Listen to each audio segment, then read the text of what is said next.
He needed to get clearance from the post quartermaster before they could leave. They would have to weigh anchor soon if they were going to get back to Key West, some 65 miles away, before nightfall.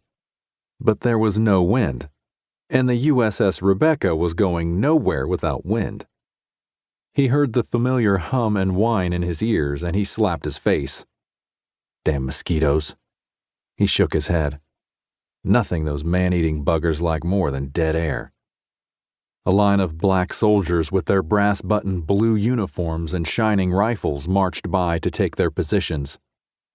So much pride and hope in those faces, he thought to himself.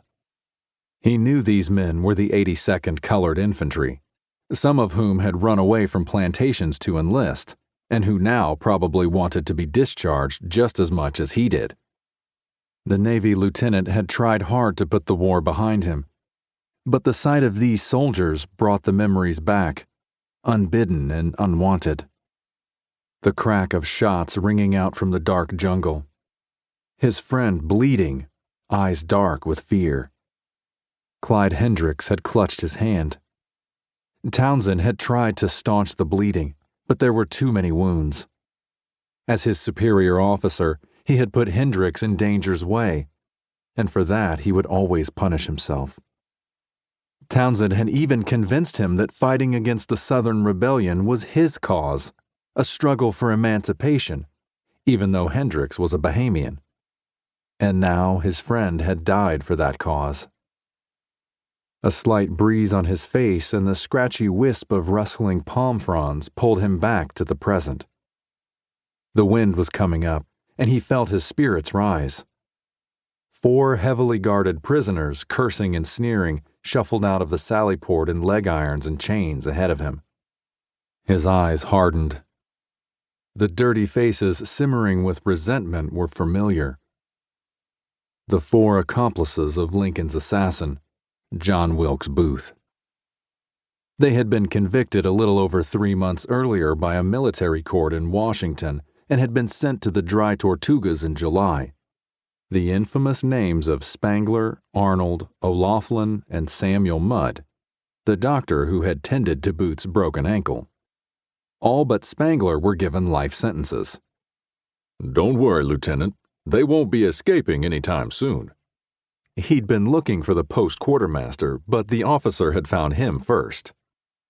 "How did you catch him?" Townsend had heard about Mudd's attempted escape from prison a few weeks earlier on board one of the transport ships, but he didn't know the details. "One of the sailors recognized him and hauled him out of the cargo hold. We put him in solitary. Said he was scared of what those black soldiers might do to him. Justice comes in many ways, don't it?" The officer chuckled at himself, but Townsend only nodded as he watched the 4 men stumble off to begin another day of hard labor. The post quartermaster handed Townsend the signed papers confirming the delivery of barreled meats, bags of flour, sacks of vegetables, and crates of canned goods. "By the way, Lieutenant, there was one item missing." Townsend shot the post quartermaster a worried glance. "What would that be? I don't think—" "No, not to worry, Lieutenant. You delivered what was listed. But next time, bring some of those habanos with you. I hear you can get a heavy stack of 100 cigars for $4 in Key West. This is a lonely place without a good Cuban cigar." Townsend saluted. "I will be sure to do that." He handed the post quartermaster one of the cigars he routinely kept in his jacket. "Try this one. It's real Havana tobacco rolled by Cubans in Key West." The officer wiped the sweat off his face with a crumpled bandana and nodded appreciatively. "Good luck on the way back. You may need it. Big storm's brewing." He pointed up to the fort's flagpole where the American flag fluttered ever so slightly. Underneath, a half-blue, half-yellow triangular signal quivered a warning of worsening weather. "Barometer is falling like a Canada goose full of lead buckshot." Townsend needed no warning. He'd seen the signs himself. Even the high-flying frigate birds that normally glided overhead were nowhere to be seen. A soldier with the duty boat was ready at the pier to row.